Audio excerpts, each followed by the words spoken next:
സംസ്ഥാന ബജറ്റിൽ കോതമംഗലത്തിന് 572 കോടിയുടെ വികസന പദ്ധതികൾ. ചേലാട് സ്റ്റേഡിയത്തിന് 21 കോടി. ബജറ്റ് പ്രഖ്യാപനത്തിൽ റോഡുകൾക്കും പാലങ്ങൾക്കും വൻ തുക.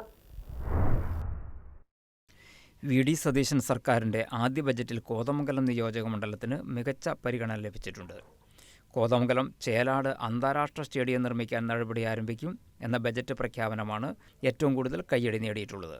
നിയോജക മണ്ഡലത്തെ സംബന്ധിച്ച് റോഡുകളുടെ നവീകരണത്തിനാണ് ഏറ്റവും കൂടുതൽ തുക അനുവദിച്ചിട്ടുള്ളത്.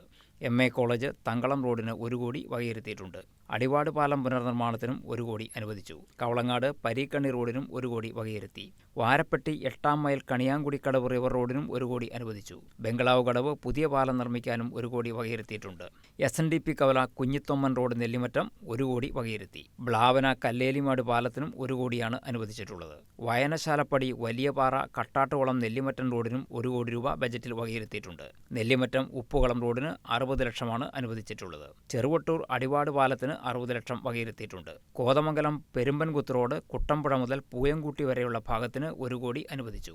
കോതമംഗലം ന്യൂ ബൈപ്പാസിന് തങ്കളം മുതൽ മലയൻകീഴ് വരെയും 1 കോടി അനുവദിച്ചിട്ടുണ്ട്. നെല്ലിക്കുഴി കിംസ് റോഡ് 2-ാം ഘട്ടത്തിനും 1 കോടി വകയിരുത്തി. തൃക്കാരിയൂർ ഗവൺമെന്റ് LP സ്കൂൾ 2-ാം ഘട്ടത്തിന് 20 ലക്ഷം രൂപ ബജറ്റിൽ അനുവദിച്ചു. നേര്യമംഗലം ഫയർ സ്റ്റേഷന് 1 കോടി വകയിരുത്തി. കുട്ടമ്പുഴ എക്സൈസ് റേഞ്ച് ഓഫീസിനും 1 കോടി അനുവദിച്ചു. കോതമംഗലം തൃപ്പൂണിത്തുറ റോഡ് പുനരുദ്ധാരണത്തിന് 1 കോടി ബജറ്റ് വകയിരുത്തി. നെല്ലിക്കുഴി കിംസ് റോഡിന്റെ 2-ാം ഘട്ടത്തിനും 1 കോടിയുണ്ട്. ഇഞ്ചത്തൊട്ടിപ്പാലം പുലിമല പാലത്തിന് 40 ലക്ഷമാണ് അനുവദിച്ചിട്ടുള്ളത്. Thankalam Kakkanad road, Neriyamangalam Inchathotti road, Elavumparambu Nadukani road എന്നിവയ്ക്കെല്ലാം കൂടി ബജറ്റിൽ 1 കോടി വകയിരുത്തിയിട്ടുണ്ട്. കുട്ടമ്പുഴ പിണർക്കുടി ആനന്ദംകുടി റോഡിനും 1 കോടി വകയിരുത്തിയിട്ടുണ്ട്. വന്യമൃഗാക്രമണ ഭീഷണി ഏറെയുള്ള നിയോജക മണ്ഡലത്തെ സംബന്ധിച്ച് ഈ മേഖലയിൽ അനുവദിച്ചിട്ടുള്ള തുകയും പ്രധാനമാണ്. സംസ്ഥാനത്തൊട്ടാകെ 192 കോടി 20 ലക്ഷം രൂപയാണ് അനുവദിച്ചിട്ടുള്ളത്. കൂടുതൽ RRT സംഘങ്ങളെ നിയോഗിക്കും എന്ന പ്രഖ്യാപനമുണ്ട്. മനുഷ്യ മൃഗസംഘർഷം കുറയ്ക്കുന്നതിന് ആധുനിക സാങ്കേതികവിദ്യ പ്രയോജനപ്പെടുത്തുമെന്നും ബജറ്റ് വ്യക്തമാക്കുന്നുണ്ട്. ഇത് സംബന്ധിച്ചുള്ള വിശദാംശങ്ങൾ ഇപ്പോൾ വ്യക്തമല്ല. പെരുമ്പാവൂർ കേന്ദ്രീകരിച്ച് നടപ്പാക്കാൻ പോകുന്ന ഫർണിച്ചർ ഹബ്ബ് ശ്രദ്ധേയമായ മറ്റൊരു പ്രഖ്യാപനമാണ്.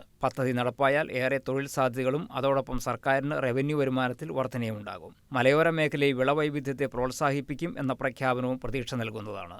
News desk KCV news.